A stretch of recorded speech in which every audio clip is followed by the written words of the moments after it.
रहीम अस्सलाम वालेकुम। आज की इस वीडियो में हम रेवोकेशन ऑफ अथॉरिटी के बारे में पढ़ेंगे, यानी प्रिंसिपल और एजेंट का जो रिलेशनशिप होता है, जिससे कोई भी एजेंसी क्रिएट होती है। The relationship between principal and agent जो है वो क्या क्रिएट करता है, एजेंसी क्रिएट करता है, उसकी टर्मिनेशन, उसकी रेवोकेशन के मतलब जो है बारे में जो है वो ये सेक्शंस जो हैं 201 से ऑनवर्ड सेक्शन 210 तक डील करते हैं कॉन्ट्रैक्ट एक्ट के, जिसमें सबसे पहले हमारे पास आ जाता है 201। इसमें यह बताया गया है कि कोई भी एजेंसी जो है वो कैसे टर्मिनेट की जाएगी, कैसे कैंसिल की जाएगी, कैसे जो है वो रिवोक होगी। सबसे पहले जो है वो इसमें यह बताया गया है कि an agency is terminated by the principal revoking the authority or by the agent renouncing the business of the agency or by the business of the agency being completed or by either the principal or agent dying or becoming unsound mind or by principal being adjudicated and insolvent under the provision of any act for the time being in force for the relief of an insolvent debtors।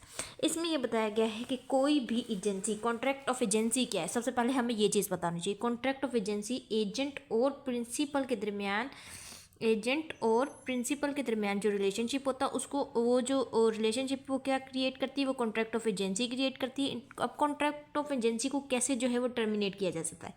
अब contract of agency को terminate करने के लिए एक second, terminate करने के लिए हमारे पास दो तरीके हैं। या तो उसको जो है बाय पार्टीज़ कर दें, पार्टीज़ खुद उसको टर्मिनेट कर दें, और bye operation of law, bye operation of law. ये दो तरीके, ऑपरेशन ऑफ लॉ, दो तरीक़ों से जो है वो कोई भी कॉन्ट्रैक्ट ऑफ एजेंसी जो है वो टर्मिनेट होता है। बाय पार्टीज़ की इसमें ये बात की गई है कि अगर तो वो जो है क्या करें कि भाई बाय पार्टीज़ अगर रिवोक करने की बात की जाए तो एजेंट जो है वो नोटिस दे दे और ख़त्म कर दे, या फिर जो है प्रिंसिपल जो है वो ख़त्म कर दे।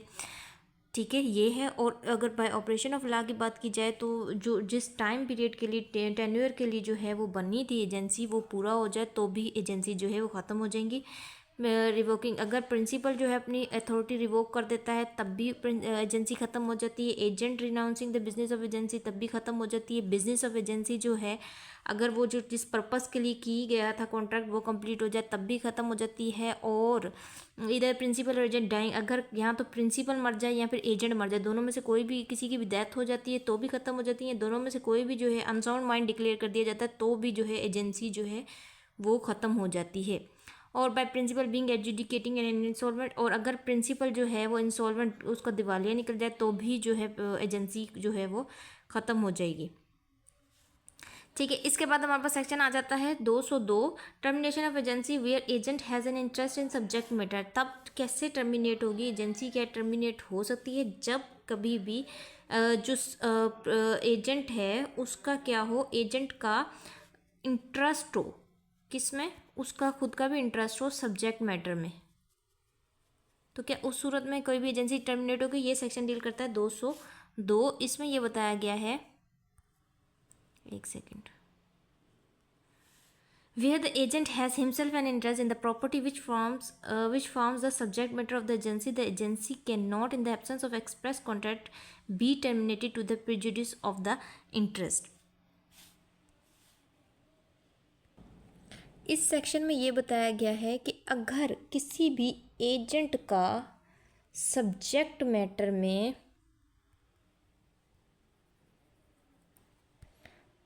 क्या होगा, पर्सनल इंटरेस्ट होगा, तो उस सूरत में एजेंसी जो है वो रिवोक नहीं हो सकती। ठीक है, फिर चाहे जो है वो उसकी डेथ हो जाए, उसकी क्या नाम है, उसकी प्रिंसिपल की, या इंसेन हो जाए, किसी भी कोई भी कंडीशन हो, फिर वो एजेंसी जो है वो टर्मिनेट नहीं हो सकती। ठीक है, तो फिर उस सूरत में जो है एजेंसी टर्मिनेट नहीं हो सकती। किसकी सूरत में, अगर जो है इंटरेस्ट होगा सब्जेक्ट मैटर में किसका, एजेंट का, तो उस सूरत में एजेंसी टर्मिनेट नहीं हो सकती। फॉर इंस्टेंस अगर हम इसको समझने के लिए एक एग्जांपल बनाएं तो जैसे हमारे पास दो पार्टीज़ हैं, ए है बी है। ए हमारे पास, बल्कि ऐसे करते हैं कि एक हमारे पास प्रिंसिपल है पी और एजेंट है। ठीक है, एक इन दोनों के दरमियान जो है वो कॉन्ट्रैक्ट होता है। ये कहता है इसको कि भाई एक कोई भी प्रॉपर्टी जो है, ठीक है, लैंड है, ठीक है, फॉर इंस्टेंस, तो वो कहता है कि इसको सेल करो, और इसने इसके पैसे देने होते हैं 1 लाख रुपया। तो ये इसको कहता है कि इसको सेल करो इस प्रॉपर्टी को, फिर इसमें से जो है जो पैसे आपको मैंने देने वो मैं आपको इसमें से दे दूंगा। अब इसका एजेंट का इस प्रॉपर्टी में सब्जेक्ट मैटर है। अब ये इसको टर्मिनेट नहीं कर सकता, इस एजेंसी को टर्मिनेट नहीं कर सकता, क्योंकि इसमें एजेंट का भी सब्जेक्ट मैटर में इंटरेस्ट आ गया है। ठीक है, इसके बाद हमारे पास सेक्शन आ जाता है 203, व्हेन प्रिंसिपल में रिवोक्स एजेंट अथॉरिटी। कब जो है प्रिंसिपल जो है वो एजेंट की अथॉरिटी को जो है वो रिवोक कर सकता है, इसमें ये बताया गया है। The principal may save as in otherwise provided by the last preceding sections review the authority given to his agent at the time before the authority has exercised so as to bind the principal। अब इसमें ये बताया गया है, एक second pen ले लो, कि principal जो है वो जब चाहेगा एजेंट की अथॉरिटी जो है, जो उसने एजेंट को अथॉरिटी दी है वो वापस ले सकता है। उसमें बस इसको ये करना है कि उसने थर्ड पार्टी को भी नोटिस देना है और एजेंट को भी नोटिस देना है, ठीक है, कि मैं ये जो है वो ख़त्म कर रहा हूँ एजेंसी। और अब एजेंट जो प्रिंसिपल है ना वो अपनी अथॉरिटी, इसमें एक ये भी बताया गया कि वो एक्सेप्शन ये है कि अपनी अथॉरिटी तभी, पहली बात ये है कि जनरल रूल ये है कि भाई वो एजेंट जो है प्रिंसिपल जो है वो अपनी अथॉरिटी को रिवोक कर सकता है एट एनी टाइम। ठीक है, अब दूसरी बात इसमें एक्सेप्शन की बात की जाए तो एक्सेप्शन ये है कि वो टर्मिनेट तो कर सकता है, रिवोक तो कर सकता है, लेकिन अगर उसने एजेंट ने जो है वो काम स्टार्ट ना किया हो, अगर एजेंट जो है ना मतलब स्टार्ट कर देता है, कोई वर्क करता है, ठीक है, तो वो प्रिंसिपल को फिर बाउंड कर देता है, बाइंड कर देता है कि वो अथॉरिटी को रिवोक नहीं कर सकता, फिर वो अथॉरिटी जो है इररिवोकेबल हो जाती है। अदरवाइज एजेंट जो है वो क्या कर सकता है, रिवोक कर सकता है। इसके बाद हमारे पास सेक्शन आ जाता है 204, revocation where authority has been partly exercise. अगर रिवोकेशन जब एजेंट जो है जो अथॉरिटी उसको दी गई है वो उसने हाफ जो है पार्टली जो है उसको एक्सरसाइज कर लिया है, तो उस सूरत में क्या होगा। The principal can not revoke the authority given to his agent after the authority has been partly exercise so far as regard such act and obligation to exercise from the acts already done in the agency. अब क्या है कि 204 हमें ये बताता है कि जब एजेंट ने अपनी एजेंसी में उस एजेंसी में जो है अपनी अथॉरिटी जो है वो आधी जो है पार्टली उसको यूज़ कर लिया है, तो फिर प्रिंसिपल उसको रिवोक नहीं कर सकता। फॉर इंस्टेंस अगर इसमें एक एग्जांपल बनाऊं तो दो पार्टीज हैं, ए है बी है, ठीक है, और इन्होंने सी से, ए जो है इसने एजेंट रखा है किसको, बी को, और ये प्रिंसिपल है खुद और ये थर्ड पर्सन है। ठीक है, अब इसने इसको कहा है कि भाई आप जो है ना वो इसके गुड्स खरीदो इंस्टॉलमेंट पर, ठीक है, और 3 इंस्टॉलमेंट्स पे जो है आपने पेमेंट करनी है, ये इसके साथ इसका कॉन्ट्रैक्ट हो जाता है। अब वो 1 इंस्टॉलमेंट कर देता है और पीछे रहती हैं 2। अब ये इसको बाइंड हो गया, अब ये इसको रिवोक नहीं कर सकता क्योंकि पार्टली इसने वर्क जो है डन कर दिया। इस सेक्शन के अकॉर्डिंग इसको ये ख़त्म नहीं कर सकता, कौन, प्रिंसिपल। इसके बाद हमारे पास सेक्शन आ जाता है section 205, compensation for revocation by principal or renunciation by agent where there is an express or implied contract that the agency should be continued for an period of time. The principal must make compensation to the agent or the agent to the principal as the case may be for any previous revocation or renunciation of the agency without sufficient cause। अब इसमें ये बताया गया है कि अगर कोई भी एजेंसी जो है वो फिक्स पीरियड के लिए थी, यानी फॉर इंस्टेंस वो 2 ईयर्स के लिए थी, ठीक है, अगर इसमें ये होता है कि वो फिक्स पीरियड 2 साल के लिए थी और वो उसको प्रिंसिपल जो है वो वापस लेता है अथॉरिटी को विदाउट एनी सफिशेंट काज, कोई भी ऐसी वजह नहीं होती कि उसको जो है टर्मिनेट किया जाए एजेंसी को, विदाउट एनी सफिशेंट काज करता है ऐसे, तो प्रिंसिपल बाउंड है कि कंपनसेशन देगा किसको, एजेंट को। और इसी तरह अगर एजेंट करता है विदाउट एनी सफिशेंट काज तो फिर एजेंट लायबल है कि वो कंपनसेट करे प्रिंसिपल को जो भी नुकसान होता है फिर। ठीक है, इसके बाद हमारे पास सेक्शन आ जाता है 206। इसमें ये बताया गया है notice of revocation or renunciation, reasonable notice must be given of such revocation, otherwise the damage thereby resulting to the principal or the agent as the case may be must be made good to the one by the other। इसमें यह बताया गया है कि principal ने जो है ना वो रीज़नेबल नोटिस जो है ना एजेंट को देना है कि भाई मैं जो है अथॉरिटी आपसे वापस ले रहा हूँ। अदरवाइज़ अगर वो ऐसा नहीं करता तो फिर उसको कंपनसेशन देना पड़ेगा।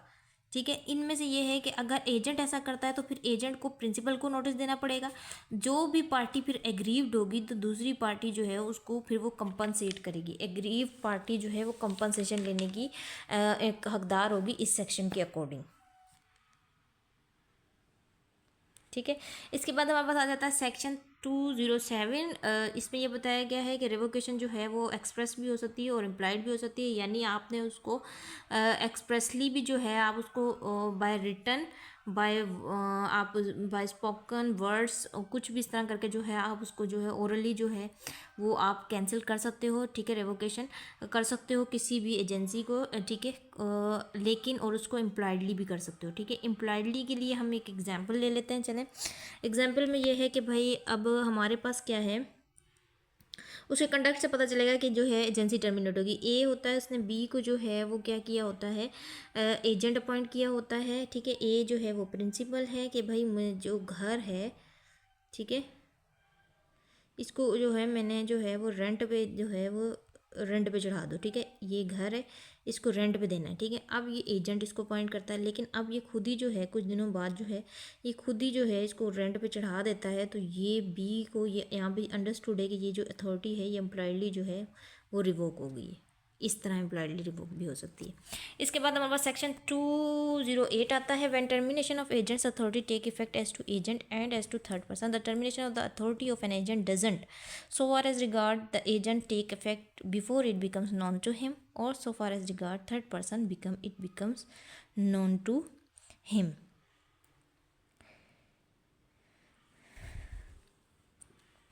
अब इस सेक्शन में ये बताया गया है कि एजेंट की जो है, एक सेकेंड, ये एजेंट की अथॉरिटी जो है वो कब ख़त्म होती है। एजेंट की अथॉरिटी तब ख़त्म होती है जब उसकी चीज़ नॉलेज में आएगी, तब कि मुझे जो है ये एजेंसी टर्मिनेट होगी, उसकी नॉलेज में आएगी, उसको नोटिस मिलेगा तब।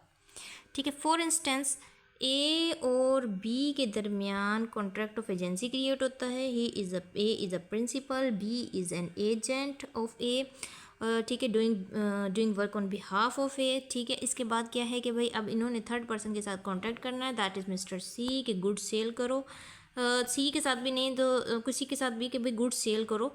सेल करने किसी को भी कोई भी एनी बड़ी हो सकता है। ठीक है, तो वो अब क्या है कि अब वो आप कहता है कि भाई अगर आप तुम गुड सेल करोगे तो उसमें से 5% जो है वो कमीशन तुम्हारा होगा। अब इसमें ये है कि ये जो है उसको लेटर के थ्रू जो है वो कॉन्ट्रैक्ट टर्मिनेट कर देता है। और ये जब लेटर के थ्रू जो है जब भेजता है तो अभी पोस्ट किया होता है तो इसको अभी नहीं मिला होता बी को, और वो जो है गुड्स को सेल कर देता है 10K में। अब इसका यहाँ पे 500 रुपया जो है वो प्रॉफिट बनता है।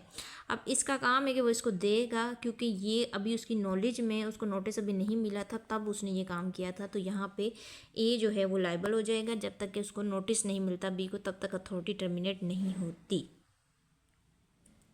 तब तक वो वैलिड है। ठीक है, इसके बाद हमारे पास सेक्शन आ जाता है 209। एक second, agent's duty on termination of agency by principal death और इंसेनिटी।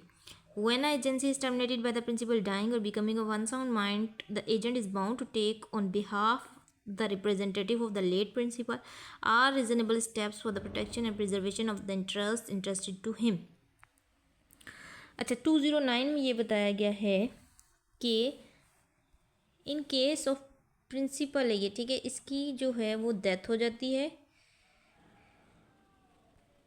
या ये इंसेन हो जाता है, पागल हो जाता है, तो इस सूरत में क्या है। ठीक है, अब एजेंट जो है ना वो तमाम नेसेसरी स्टेप्स लेगा, जैसे कि वो उसका अपना एक ऑर्डिनरी बिजनेस में एक अपना बंदा जो है अपने लिए चीज़ें करता है, तो वो तमाम चीज़ें करेगा किसके बेनिफिट के लिए, प्रिंसिपल के बेनिफिट के लिए, उसके रिप्रेजेंटेटिव के लिए। ठीक है, वो तमाम नेसेसरी स्टेप्स जो है वो एजेंट लेगा। ये एजेंट्स की ड्यूटी है एजेंट की कि एजेंट ने ये काम करना है। इसके बाद हमारे पास आ जाता है सेक्शन 210, इसका लास्ट सेक्शन है। टर्मिनेशन ऑफ सब agent authority subject to rules herein contained regarding the termination of an authority of the authority all sub-agent appointed by him. The termination of the authority of an agent causes the termination subject to rule herein contained regarding Subject to the rule herein contained regarding the termination of an agent's authority of the authority of all सब agent appointed by him। अब इसमें बताया गया है कि किसी भी agent की अथॉरिटी को टर्मिनेट किया जाता है जब, ठीक है, अगर प्रिंसिपल जो है वो किसी भी एजेंट की अथॉरिटी को टर्मिनेट करता है तो एजेंट ने जो सब एजेंट अपॉइंट किए हुए होते हैं तो वो ऑटोमेटिकली उनकी भी एजेंसी जो है वो टर्मिनेट हो जाती है। बस इस सेक्शन में इतनी सी बात की गई है।